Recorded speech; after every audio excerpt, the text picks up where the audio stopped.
በስመ አብ ወወልድ ወመንፈስ ቅዱስ አሐዱ አምላክ አሜን። ይትባረክ እግዚአብሔር አምላከ እስራኤል ዘአብጽሐነ እስከ ዛቲ ሰዓት በሀብቱ ስቦ በረድኤቱ አቅርቦ ለዚህ ሰዓት ያደረሰን ቅዱስ አምላካችን እግዚአብሔር ስሙ ለዘለዓለም የተመሰገነ ይሁን። ለቃል ርደት ለሥጋ እርገት ምክንያት የሆነች የባሕርያችን መመኪያማ አምላክ ወላዲተ አምላክ ክብርና ምስጋና ይድረሳት። በጸና ሃይማኖት በቀና ምግባር የተጓዙ ቅዱሳን ሁሉ ክብርና ምስጋና ይድረሳቸው። ለእናንተም እንዲገባችሁ ክቡር አባታችን ሊቀ ኅሩያን ምክረ ሥላሴ የዚህ ታላቅ ቤተ ክርስቲያን ስብከተ ወንጌል ክፍል ምክትል ኃላፊ ክቡር አባታችን ክቡራን አበው መነኮሳት ወንድማችን ዘማሪ ዲያቆን ዘውዱ፣ ወንድሞች፣ እህቶች፣ እናቶች፣ አባቶች ሁላችሁም በዚህ የምሕረት አደባባይ የተሰበሰባችሁ የእግዚአብሔር ቤተሰቦች በአምላካችን ፍጹም ሰላም እንደምን ሰነበታችሁ? እንደምን አላችሁ? እንኳን አደረሳችሁ። አምላካችን በምሕረቱ ብዛት ጠብቆ ከመዓቱ ሰውሮ ይቅርታውን አብዝቶልን በዚህ ቅዱስ ስፍራ ሰብስቦ መዝሙር እንድንዘምር ቃለ ወንጌል እንድንሰማ እንድንናገር ስለፈቀደልን ቁጥር ስፍር ስለሌለው ቸርነቱ ስሙ ለዘለዓለም የተመሰገነ ይሁን። እግዚአብሔር እንደፈቀደ እንደወደደ ከባለፈው የቀጠለውን የፍትሐ ነገሥት ትምህርት እንቀጥላለን። ባለፈው ጊዜ እንደምታስታውሱት ክርስቲያኖች በዚህ ዓለም ሲኖሩ ከምን መራቅ ወደ ምን መቅረብ እንዳለባቸው በስፋት እንደተማርን ታስታውሳላችሁ። አንዳንዶቹን ለማስታወስ ያህል አንድ ክርስቲያን እግዚአብሔርን የሚፈራ ሰውን የሚያፍር እንዲሆን፣ በሕይወቱ ሁሉ ሰውን ማፈር እግዚአብሔርን መፍራት ከልቡ ነው እንዳይጠፋ መጠንቀቅ እንዳለበት። ለምን? ይሄ ሁል ጊዜ ወደ ጽድቅ ሰውነቱ ስለሚመራለት ከዚህ መጠንቀቅ እንዳለበት፣ ከሁሉ በላይ ደግሞ ሲኖር ከሰው ሁሉ ጋር ወንድሜ ወንድሜ እየተባባለ እንዲኖር። በነገራችን ላይ ክርስቲያኖች ሲኖሩ ወንድማማቾች ናቸው። ወንድሜ ወንድሜ እየተባባሉ ነው የሚኖሩት። ግን ይሄ አይደለም የሚያስገርመው። አምላካችን መድኃኒታችን ኢየሱስ ክርስቶስ ከወዲህ ዓለም ወደዚህ ዓለም መጥቶ እኛን በፍጹም ፍቅሩ ካዳነን በኋላ ቅዱስ ጳውሎስ እንደተናገረው እየሀፍር አሃዌ ብሂሎቶ ወንድሞቼ ማለትን አላፈረም ይላል። ክርስቶስ እኛን ወንድሞቼ ብሎናል። የእኛም ባህሪ በመንሳቱ ምክንያት ማለት ነው። እርሱ እኛን ወንድሞቼ ናችሁ ብሎ ለማለት ካላፈረብን መቼም ከኛ የባሰ የሚያሳፍር አይኖርም። ከሱ ባህሪ አንጻር ማለት ነው። ከሰው አንጻር አይደለም፣ ከእርሱ አንጻር የእሱ ወንድም መባል በጣም ከባድ ነገር ነው። ለእኛ በጣም ከባድ፣ ለእሱም በጣም ከባድ ነው። የእሱ ለእኛ ወንድም መባል ይከብዳል በጣም። እኛም ደግሞ የእሱ ወንድሞቹ እንዲህ ከተባለ እሱ እንኳን ወንድማችን ከተባለ እኛ እርስ በርሳችን ወንድማማቾች ወንድሜ ወንድሜ ብንባባል በጎ መሆኑን ያየንበት፣ ያየውን ሁሉ አንድ ክርስቲያን ሰው ወዳጅ መሆን እንደሌለበት። ለምን? ሁሉን የሚወድ ከሆነ ወደ ዝሙት፣ ወደ ስርቆት፣ ወደ ኃጢአት፣ ወደ መግደል ያምኞት ያደርሰዋል። ከዚያ ደግሞ ሐሰተኛ መሆን የለበትም። ገንዘብን፣ ውዳሴ ከንቱን ወዳጅ አትሁን ብሎ በ11ኛው አንቀጽ 318ቱ ሊቃውንት ይህን ስርዓት ሰርተውልናል። ለምን ከንቱ ውዳሴ ወዳጅ አትሁን ለምን ተባለ? ገንዘብ ወዳጅ፣ ገንዘብ አያስፈልግም አይደለም። የፍቅረ ንዋይ ግን የገንዘብ መውደድ ፍቅር ግን በልብ ውስጥ ሊያድር አይገባም። ለምን? ገንዘቡን በጣም የምትወደው ከሆነ ስታጣው ገንዘብ ለማግኘት ምንም ታደርጋለህ። ዝሙት መስራት ካለበት ሰው ገንዘብ ከወደደ ይሰራል። ሰው መግደል ካለበት ይገላል። ማጭበርበር ካለበት ያጭበረብራል። ለዚህ የሚያበቃው ሰውን ምንድን ነው? እንዴት ለገንዘብ ብሎ ግን ሰው ይገላል? እንዴት ይሰርቃል? እንዴት ይዘሙታል? ብለን እንጠይቅ ይሆናል። ከዚህ ከመድረሳችን በፊት ግን ያን ሰው ለዚህ የሚያበቃው ምን መውደድ ነው? ገንዘብ መውደድ። ፍቅሩ ካደረበት በኋላ ለዚያ ነገር ባሪያ ሆኗል። የገንዘብ ባሪያ ስለሆነ አንድ ሰው ደግሞ ለተገዛለት ለዚያ ባሪያ ሆኖ ያገለግላል። ስለዚህ ሰዎች ለገንዘብ ባሪያ ሆነው ለማገልገል ምንም አይነት በደልና ተንኮል ሊሰሩ ይችላሉና ከዚህ እንዲርቁ ክርስቲያኖች ከትዕቢት እና ከመሳሰሉት። ከዚያ ውጭ ደግሞ ልጆቻቸው ክርስቲያኖች ማስተማር እንዳለባቸው በልጅነታቸው መምህራንም ሕፃናትን ማስተማር ይገባል። ሲያስተምሩ ግን እየተቆጡ ይሄ ልክ ነው ይሄ ልክ አይደለም የሚለውን እያሳዩ መሆን እንዳለበት፣ ሲቆጧቸውና ሲገርፏቸው ግን በጥንቃቄ መሆን እንዳለበት ተመረን ነበር ያቆምነው። ታስታውሱ ከሆነ ማለት ነው። አሁን አንድ መምህር ልጁን የአባቱ የሰጠውን አስተምርልኝ ብሎ የሰጠውን ልጅ ቆጥጦ ገርፎ ማስተማር ይኖርበታል። ይህን የሚያደርገው ለምንድን ነው ከተባለ ልጁ የተማረውን እንዳይረሳ፣ እንዲያጠና፣ ትምህርት እንዳይጠላ፣ እንዳይሰንፍ ሊቆጣው እና ሊቆነጥጠው ይገባል። ሲገርፈውና ሲቆጣው ግን በልክ መሆን እንዳለበት የቀደሙት አባቶች ተማሪዎቻቸው ልጆቻቸውን ሲያስተምሩ እንዲያረጉ ነበረ።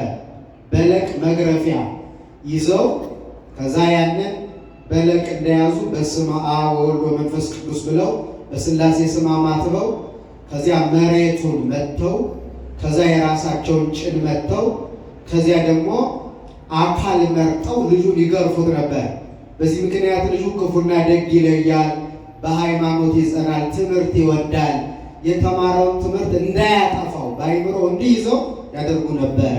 ስለዚህ እናንተም እንዲህ አድርጋችሁ አስተምሩ፣ አሳድጉ ብለው አባቶቻችን ሰርተዋል። ከዚህ ውጭ ሲሆን ደግሞ እንዳንድ መምህር ይህን ሁሉ ሳያረግ ተማሪው ገረፈው፣ ጠጠር ወርውሮ መተው።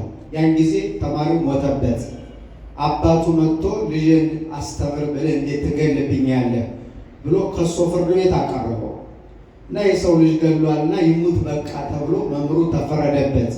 መምህሩ ባያድለኝ ነው እንጂ ከመቼ ወዲህ ሰው በጠጠር ይሞታል ብሎ እያዘነ ሞተ ይላል ታሪኩ። ስለዚህ ምን ለማለት ነው? አሁን ሰው ጠጠርን የሚገለው ሆኖ አይደለም፣ ግን ሁልጊዜ የሥላሴ ስም መጥራት ግን ክፉን ያረቃል፣ በጎን ያቀርባል። የማንን ስም መጥራት?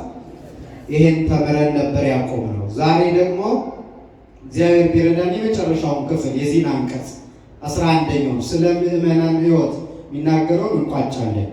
ዛሬ መነሻ የምናደርገው ሁልጊዜ ክርስቲያኖች ንቁሃን እንዲሆኑ ንቁ የነቁ ሊሆኑ ይገባል። የፈዘዙ አይደለም፣ የነቁ ንቃታቸው በስጋ ብቻ አይደለም በነፍስም ጭምር። አንዳንዱ ሰው በስጋው ነቅቶ በነፍሱ የተኛ ሰው አለ። የቀደሙት አባቶቻችን ደግሞ በነፍሳቸው ነቅተው በስጋቸው ደካማ ነው የሚመስሉት። ዓይናቸው ተጨፍኖ እናየዋለን፣ ግን እየጸለዩ ነው በህሊና እና በሁለቱም በኩል ደግሞ በዚህ ዓለም የሚኖሩ ክርስቲያኖች መንቃት ይኖርባቸዋል። ለምንድን ነው ክርስቲያኖች ነቅተው የሚኖሩ ከተባለ ዓላማቸውን እስኪያሳኩ ድረስ ገና ጉዞ ስላለባቸው መንገድ ስላለባቸው የእግዚአብሔር መልአክ ነቢዩ ኤልያስን እንደነገረው ማለት ነው። ከአካብና ከኤልዛቤል ሸሽቶ ሲሄድ ክትክታ ከሚባል ዛፍ ስር ተኛ ደክሞት። ያን ጊዜ መልአኩ መጥቶ ጎኑን መጥቶ ንቃ ነው ያለው። ምን በል ንቃ፣ በመሶበ ወርቅ ትኩስ ዳቦ በኮዳ ውሃ አስቀምጦ ተነስና ነቅተህ ይሄን ብላ፣ የምትሄድበት መንገድ ሩቅ ነው ያለው። መንገድ ምንድን ነው? ሩቅ ነው። ስለዚህ የክርስቲያን መንገድ ሩቅ ነው፣ ከምድር እስከ ሰማይ ነው። በዚያው ላይ ደግሞ ውጣ ውረድ አለበት። አልጋ በአልጋ አይደለም የክርስቲያኖች መንገድ። ያ ፈተና ስላለባቸው ነቅተው መጓዝ ይኖርባቸዋል። የሚያንቀላፉ ከሆነ ዘመን ይቀድማቸዋል። በዘመን ስራ ሳይሰሩ ይቀራል። ዓላማ ተልእኮ ያለበት ሰው ሊተኛ አይችልም። ታስታውሳላችሁ ነቢየ እግዚአብሔር ቅዱስ ዳዊት በመዝሙር 131 ቁጥር 1 ላይ እንዲህ ይላል፣ ተዘከሮ እግዚኦ ለዳዊት ወለኩሉ የዋሃቱ፣ አቤቱ የዳዊት ገርነቱን ቅንነቱን አስብ። ዘከመ መሐለ ለእግዚአብሔር ወበጽ ለአምላከ ያዕቆብ፣ ለያዕቆብ አምላክ ለእግዚአብሔር ለአምላኩ የተሳለውን ስለት እባክህ ምን በለው እንዲፈጽም እርዳው። ወከመ ይበው ውስተ ጽላሎተ ቤቴ ወከመ ይዐርግ ውስተ አራተ ምስካቤ፣ ወደ ቤቴ ጥላ አልገባም አለ ዳዊት። ወደ ምን አልገባም? ወደ ቤቴ ጥላ አልገባም፣ ወደ አልጋዬም ወጥቼ አልተኛም፣ ለዓይኖቼ እንቅልፍ ለሽፋሽፍቶችም መኝታ አልሰጥም፣ አልተኛም። አልጋ ላይም አልወጣ መሬት ላይ ነው። በዚያውም ላይ ደግሞ ዓይኖች አያንቀላፉ። እስከ መቼ ነው ዳዊት የማይተኛው? እስከ መቼ ነው የሚነቃው ከተባለ እስከ እረክብ መካኖ ለእግዚአብሔር፣ የእግዚአብሔርን ቤት እስካገኘው ድረስ። የእግዚአብሔር ቤት ማናት? ገነት መንግሥተ ሰማያት። ክርስቲያኖች የእግዚአብሔር የሰጣቸውን ዘላለማዊት ቤት እስኪያገኙ ያችን ቦታ ሊተኙ አይችሉም። ነቅተው ነው የሚኖሩ፣ አያንቀላፉም። ለምን? በዚያ መካከል ከዚያች ቤት ሊያስቀራቸው የሚችል ጠላት በዚህ ዓለም አለባቸው። እሱም ሰይጣን ነው።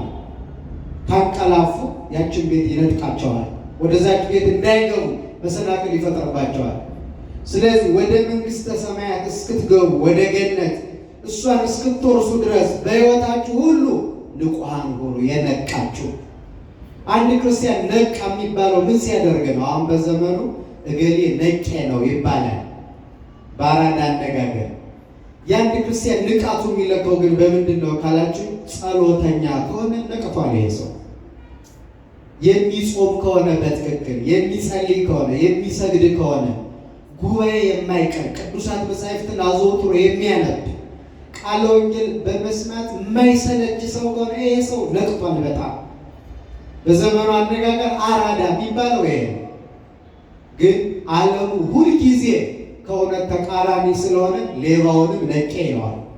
ከሰው ኪስ ገብቶ ሞባይል የሚሰርቀው አራዳ ቀልጣፋ ነቄ ነው ይላል። ግን የመጨረሻው እንቅልፍ ነው። በኃጢአት ከመያዝ በላይ እንቅልፍና አለማወቅ ድንቁርና ወደኋላ መቅረት የለም። ስለዚህ ንቃት የሚባለው አንድ ሰው ነቅቷል የሚባል ሰይጣንን አምልጦ ወደ ክርስቶስ ሲቀርብ ነው። ይሄ ነው ዋናው መገለጫው። ስለዚህ ንቁሃን እንድንሆን አዘውናል። ማንም ቢሆን ደግሞ ከክፉ ስራ ክርስቶስ ያዘዘውን በጎ ስራ ወደ መስራት ሳይመለስ ክርስቲያን ነኝ፣ ተጠምቄያለሁ፣ ቆርቤያለሁ፣ በሥላሴ አምናለሁ ብሎ አያስብ። ምን ካላለ? ከጨለማ ወጥቶ ወደ ብርሃን ካልመጣ፣ ከክፉ ስራ ተለይቶ ወደ በጎ ስራ ካልመጣ አምኛለሁ፣ ንስሐ እየገባሁ ነው፣ ቆርቤያለሁ፣ በሥላሴ አምናለሁ፣ ክርስቲያን ነኝ ቢል ይህ ሁሉ ከንቱ ይሆንበታል። ከምን ካልተለየ? እንዲያውም ክርስቲያን ሆኖ በበደል ላይ በደል በኃጢአት ላይ ኃጢአት በመጨመሩ ምክንያት ፍዳ መከራ ይበዛበት ይሆናል እንጂ ክርስቲያን ሆኖ ከኃጢአት ሳይለይ በመኖሩ የሚያተርፈው ምንም አይነት በምድር በሰማይ ትርፍ የለውም ይሄ ሰው። ስለዚህ ክርስቲያን ነኝ ብሎ ለመጥራት በክርስቲያን ስራ ጸንቶ መኖር ይገባል። ሁል ጊዜ በቀንም በሌሊትም ነቢዩ ዳዊት እንዳለው ወዘእኮ ያነብ መዓልተ ወሌሊተ፣ በሌሊትና በቀን ሕጉን የሚያነብ ሁልጊዜ ሕጉን ሊረሳው አይችልም። ሲተኛም፣ ሲነሳም፣ ሲሄድም፣ ሲቀመጥም፣ ሲበላም፣ ሲጠጣም በሁሉ የእግዚአብሔርን ሕግ ያስታውሳል። እውነተኛ ክርስቲያን ማለት እንጂ ዝም ብሎ ትዝ ሲለው ብቻ ክርስቲያን መሆኑን አስቦ ወደ ቤተ እግዚአብሔር መገስገስ ብቻውን በቂ አይደለም። ሁልጊዜ እኔ ክርስቲያን ነኝ፣ ስሰራው የዋልኩት ስራ ግን የክርስቲያን ነው ብሎ መጠየቅ አለበት። ይህም ሲጠይቅ መልስ ይፈልጋል ሕሊናው። ያኔ ክፉን ጠልቶ ወደ በጎ ይመጣል። ይህን አባቶቻችን አስተምረውናል። ጸብ ክርክርን እየወደደ በኃጢአት ተጠምዶ እየኖረ ግፍ በደል እየሰራ ክርስቲያን ነኝ ቢል አይሆንም ብለው አባቶቻችን አስተማሩ። በተለይ አንድ ክርስቲያን ሆነ ማለት ምን እንዳለ ታውቃላችሁ? አሁን ይሄ የመጀመሪያው የዘወትር ጸሎት ስንጸልይ የምንጸልየው አለ አይደለ? አሐትብ ገጼ ወኩለንታዬ በትምህርተ መስቀል በስመ አብ ወወልድ ወመንፈስ ቅዱስ አሐዱ አምላክ በቅድስት ሥላሴ እንዘ አአምን ወእትማሐፀን እንልና እክህደከ ሰይጣንን ምን እላለሁ? እክድሃለሁ። በእናቴ በቤተ ክርስቲያን ፊት ቆሜ እክድሃለሁ። ለዚህም ምስክሬ ማርያም ናት። ማናት ምስክራችን? እመቤታችን ናት። ክጄሃለሁ። ክርስትና ማለት ሰይጣንን ክዶ ክርስቶስን አምኖ የመኖር ልዩ ሕይወት ነው። ሰይጣንን ከካዱ በኋላ እሱ የሚያስደስተውን ስራ እየሰሩ ክርስቶስን የሚያሳዝነውን ስራ እየሰሩ ግን ሰይጣንን ክጄሃለሁ ማለት መዘባበቻ መሆን ነው። እንዴ ብትክደኝ ነው የምትዘሙት? ሰይጣን እንደዚህ ብሎ ይጠይቃል። ስለ ካድከኝ ነው የምትዘሙት? ስለ ካድከኝ ነው የምትሰርቅ? ስለ ካድከኝ ነው ሰው የምትጣላ? ይህን ሁሉ ክፉ ስራ እኔ የምወደውን የምትሰራ ክደኛል በትክክል በቃላችን ብቻ አይደለም። ሰይጣንን እክድሃለሁ ቢለው በተግባር ግብሩን በመተው ሰይጣን መካዳችንን መረጋገጥ ይገባል። እንዲያ ካልሆነ ክርስትናችን በምን ይገለጣል? አባቶቻችን የቀደሙት ያስተማሩን ይሄንን ነው። እነሱም በዚህ መንገድ ስለሆነ የተጓዙት ማለት ነው። ይህም በምሳሌ ሲያስረዱ እንዲህ አሉ። አንድ ሰው ወደ ውሽራ ቤት ቢገባ፣ ውሽራ ቤት ማለት እንደ ፍል ውሃ ያለ ማለት ነው። የዘመኑ የቀድሞ አማርኛ ነው ይሄ። እና ወደዚያ ገብቶ ወደ ፍል ውሃው ከገባ በኋላ ሳይታጠፍና እድፉን ሳያጠራ ማለት ቆሻሻውን ሳያጠራ እድፉ ሳይለቅ ወዙ ደግሞ ውስጡ ያላበው ላብ ማለት ነው ሳይደርቅ ወጥቶ ይቀመጣል። ያኔ ነፋስ ይመጣል። ነፋስ ሁሉ ትቢያውን እያመጣ ያለብሰዋል። ተመልከቱ፣ ወደ ፍል ውሃ ገብቷል። ላበት አለ፣ እንፋሎቱ አለ፣ ከውስጡ የሚወጣውም አለ። በትክክል አልታጠበም፣ ቆሻሻው እንዳለ ነው። ከዚያ ወጣ፣ ወዙም አልደረቀም። በዚህ ላቡ እየፈሰሰ ወጣ። ሲወጣ ነፋስ አምጥቶ ቆሻሻውን አዋራውን አምጥቶ ጨመረበት። ይሄ ሰው ነጽቷል ነው ቆሽሿል ነው የሚባለው? ታጠበ ይባላል አይባልም?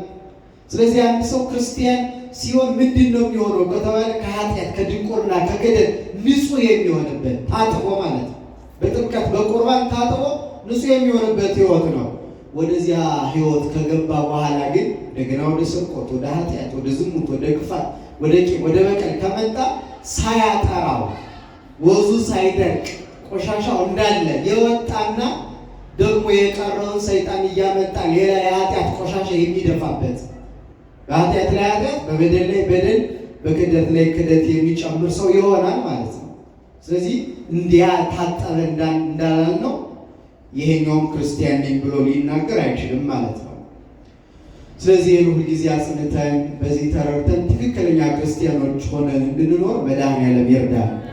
ከዚያ እያይዘው ክርስቲያን ከምጽዋት ሊለይ አይገባውም። ሰው በመርዳት ሊኖር ይገባዋል።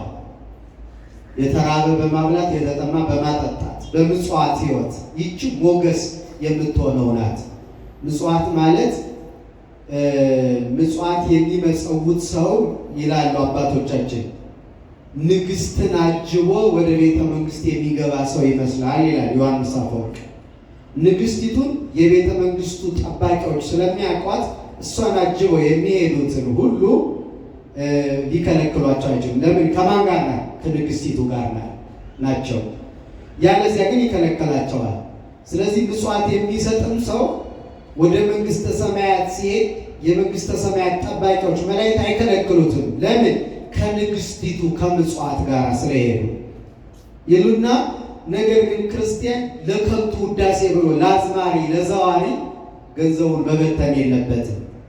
አዝማሪው እያወደሰው ከፍ ከፍ እያደረገው የማይገባውን ክብር መቼስ አዝማሪ ኃጢአታችንን አይነግረን፣ ንስሐ ግቡ አይለን። ሙያውን እንትን እያልኩኝ አይደለም፣ ግን የምንሰጥበት ዓላማ ለጽድቅ ካልሆነ ምጽዋት አይባልም። አሁን አንዳንድ ሰዎች በሚዲያ ስማቸው እንዲጠራ እንዲያደረጉ እንዲባሉ ብቻ አስበው ስጦታ ቢሰጡ አሉ። ዋጋቸው በምድር ላይ ነው ያጡት። ዋና ዓላማችን ወደ ገነት መግቢያ በራችን ናት ብለን ለጽድቅ ብለን አስበን መስጠት፣ ባያወድሱ ባያከብሩን እንደውም በቃ ባይታወቅ መለከት መነፋት የለበትም። በነገራችን ላይ አሁን ቤተክርስቲያን አካባቢ ስለት ስናመጣ ስጦታ ስናመጣ እልል በሉ የምንለው በሁለት ምክንያት ነው። አንደኛ ገና ስላልበረታን ካልተጨበጨበ የሚከፈው ሰው ስላለ ነው እንጂ ክርስትና ሆኖ እንዳይመስላችሁ። ገና አልበረታንም እንዲህ ብሎ ሳይናገርልኝ ቀረ ብሎ ቆሪ የሚል ሰው አለ። ፕሮግራም መሪው ሳይናገርልኝ ቀረ ሰጥቼ ነበር ብሎ ለማን ነው ያመጣው? ያመጣሽው ለማን ነው? ያመጣነው ለመድኃኔዓለም ነው አይደል? እርሱ ያያል። ቢነገር ባይነገር በስውር የምናደርገው ማናቸውን ነገር ያውቃል። ይሄንን ሁልጊዜ። ሁለተኛው ግን ሌላውም ሰው አብነት ይሆናል በሚል ነው። ስጦታ ሲሰጥ አይቶ እኔም ልስጥ ብሎ እንዲነሳሳ ማለት ነው። ለምጽዋት ልቡ ነው እንዲነሳሳ ነው። ከንቱ ውዳሴ ግን ከልባችን ማጥፋት አለብን። ካልተጨበጨበ፣ ከበሮ ካልተመታ፣ ካልተደለቀ አንሰጥም ከሚል ጾር መላቀቅ አለብን። ለምን? ያለ ዋጋ እንዳንቀር። ስለዚህ ከከንቱ ውዳሴ ነፃ የሆነ ስጦታ በመስጠት ተጠምዳችሁ ኑሩ ብለው አስተምረውናል። ከዚያ ውጭ ደግሞ አንዱ የክርስትና መገለጫ ለምዕመናን የሚነገረው ክርስቲያን አንዲት ሴት አግብቶ በዚያች ጸንቶ ይኖር፣ እግዚአብሔርን ፈርቶ ልጆቹን ቀጥቶ ያሳድግ። አንድ ወንድ ክርስቲያን ስንት ሚስት ያግባ? አንዲት ሚስት። አንዲት ክርስቲያን ሴት ደግሞ ስንት ወንድ ታግባ? አንድ ባል። በአንድ ባል ጸንታ ትኖር፣ በአንዲት ሚስት ጸንቶ ይኖር። ጥንቱን እግዚአብሔር አንድ ወንድ አንዲት ሴት አዳምንና ሔዋንን የፈጠረው በዚህ ጸንተው እንዲኖሩ አብነት እንዲሆኑ ነው። ስለዚህ ከዚህ ሊወጡ አይገባቸውም፣ አይከብሩም ከዚህ ቢወጡ። በዚያ ላይ ደግሞ የወለዷቸውን ልጆች ደግሞ ቀጥተው በስርዓት ያሳድጉ። መከራ ሲመጣ ደግሞ ቤተሰብን፣ ትዳርን፣ ልጆችን ጥሎ መጥፋት አይገባም። በሐዘንም በደስታም በመከራም በችግርም ጊዜ በስደትም በመመለስም ጊዜ አብሮ ሁሉን መካፈል፣ ልክ እንደ አብርሃምና እንደ ሳራ ማለት ነው። አብርሃምና ሳራ በደስታ ዘመንም አብረው ነበሩ፣ አልተለያዩም። የረሃብ ዘመን መጥቶ ሀገራቸውን ጥለው ሲሰደዱም አንዱ አንዱን አልጠላው። አብርሃም በእሱ አላመካኘም በሳራ፣ ሳራም በእሱ አላመካኘችም። ሲሰደዱም ያው ፍቅር እንዳለ ነው። መከራ ሲመጣ ሊለይ፣ ሊሸሽ፣ ልፋታ የሚባል ትምህርት በአባቶቻችን ሕይወት ውስጥ የለም። አብሮ መከራውን መጋፈጥ፣ ደስታም ሲመጣ አብሮ መሳተፍ። ከቃሉ ጋር ናችሁ። የእኛ ዘመን ግን የሳቅ የሙላት ዘመን ሲሆን ሁሉ ነገር ያምራል። የመከራ ዘመን ሲመጣ ግን ወይም ችግር ሲገጥማቸው ችግሩን አንዱ በአንዱ ለማሳበብ በአንተ ምክንያት ነው ለዚህ የበቃሁት ማለት ትጀምራለች እሷ። እሱ ደግሞ በአንቺ ምክንያት ነው ይላል። ይህ ክርስቲያናዊ ጠባይ አይደለም። መከራው የጋራችን ነው። በዚያ ላይ ደግሞ የሚያሳልፈው ማን ነው? አምላካችን እግዚአብሔር ነው። ደስታውንም የሚያመጣ እሱ፣ ሐዘኑንም የሚያመጣ እሱ። ደስታውን አሳልፎ ሐዘኑን የሚያመጣ፣ ሐዘኑንም አሳልፎ ደስታውን የሚያመጣ ማን ነው? እግዚአብሔር ነው። እየሰማችሁ ነው ግን? ስለዚህ ይህንን አስቦ በማንኛውም ጊዜ መጽናት ይገባል። ሁልጊዜ ለዚህ እኮ ነው ትዳራችሁ የአብርሃምና የሳራ ይሁንላችሁ ትላለች አይደል ቤተክርስቲያን ስትመርቅ። አንዱ እኮ ይሄ ነው። ያለ ልጅ ያልነበራቸው ጊዜ ነበረ። ያው በጣም የሚገርም 90 ዓመት ሙሉ ሳራ አትወልድም ነበረ። አሁን ከዚያ በኋላ እንኳን እኛ ብንሆን አይደለም 90 ዓመት በቃ 30ዎቹ 40ዎቹ ካለፈች በቃ ተስፋ ቆርጠናል። ከዚያ በኋላ ጠብ ክርክር ይጀመራል። እሷ የምትፈጥር ነው የሚመስለው አንዳንዱ ሰው፣ ሴቷ ልጅ የምትፈጥር ይመስለዋል። እና በዚህ ምክንያት እኮ ጠብ አይገባም። ለምን? ልጅ የሚሰጥ ማን ስለሆነ? አብርሃም 90 ዓመት ሙሉ ታገሳት ሳራ በሃይማኖት። አይገርማችሁ? ከ90 ዓመት በኋላ የእሱን ሃይማኖት አይቶ እግዚአብሔር በማይገመት እድሜ ይስሐቅን የሚመስል ልጅ ሰጣቸው። ስለዚህ በዚህም ጸንተዋል፣ በረሃብም ጸንተዋል። ጌታዬ ትለው ነበር ሁልጊዜ ሳራ። ምን? እስኪ እናቶችና እህቶች እስኪ ጌታዬ በሉ እስኪ። የሆነ ቅር ያላችሁ ነው የምትመስሉ። ጌታዬ ማለት ይከብዳል። ሁሌ ትለው ነበር ሳራ፣ አልተጎዳችም። ይኸው ዛሬ ድረስ አብነታችን ናት። ነቢዩ ኢሳይያስ እንዳለው ርኢክሙ ለአብርሃም አቡክሙ ወለሳራሂ እንተሐመት ብክሙ፣ ምዕራፍ 51 ላይ አባታችሁ አብርሃምን ተመልከቱት፣ እናታችሁ የወለደቻችሁን ሳራን ተመልከቱ። ባሎቻችሁን ካከበራችሁ የሳራ ልጆች ናችሁ ይላል ቅዱስ ጳውሎስ። የማን ልጆች ናችሁ? እሱ አብርሃምን ጌታዬ ትለው ነበረ። ሚስቶቻችሁን ከወደዳችሁ ባሎች የአብርሃም ልጆች ናችሁ፣ እናንተ አባታችሁ ይባላል አብርሃም ብሎ ይናገራል ማለት ነው። ምንም አልተጎዱ። ይህም በጊዜው ጊዜ የምንመጣበት ሆኖ በዚህ ጸንተው እንዲኖሩ በመከራም በደስታም ጊዜ